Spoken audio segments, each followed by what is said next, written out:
Chapter 4 of Rehab Works is called Treatment Success.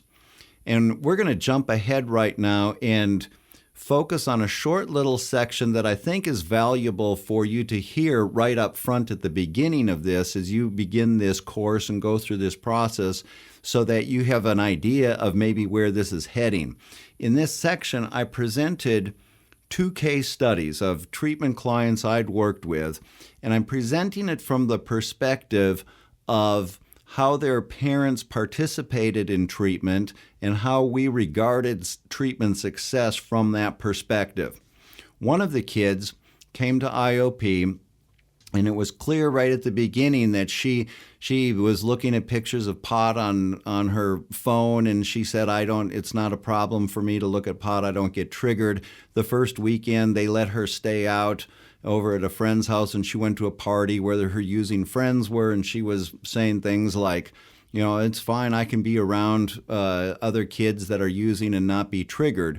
And the whole time I'm looking at this, and okay, this is not a really good relapse prevention plan. At the same time, I was recognizing that the parents, their participation was sort of sporadic. They didn't come to all the parent meetings. They weren't showing the kind of enthusiasm that I like to see as far as picking up everything and digesting it and wanting to learn as much as they could.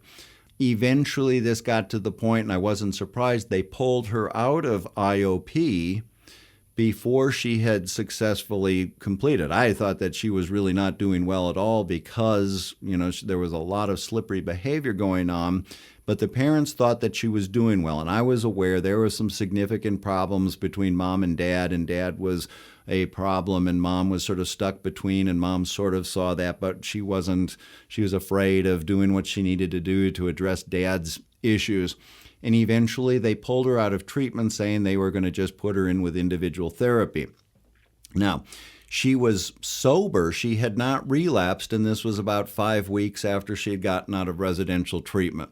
The second case study is where a boy came to IOP, and he had a bad attitude from the very beginning. He openly said, I don't want to be sober.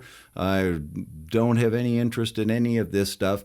But his parents attended everything. They were digesting everything. They went to Al-Anon the first chance they got, and they started going to that right away. 2 weeks into treatment, the kid snuck out, got arrested, relapsed, and he ended up in jail. The parents called the next day saying, hey, even though he's not in the IOP program anymore, can we still come, because we had been bonding with the other parents.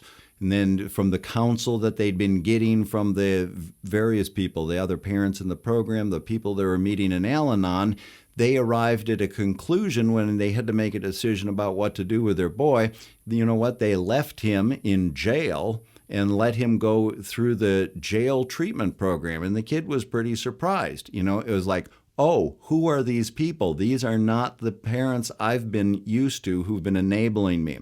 And so I present that. I would say, he relapsed after 2 weeks in IOP, got arrested, and is in jail.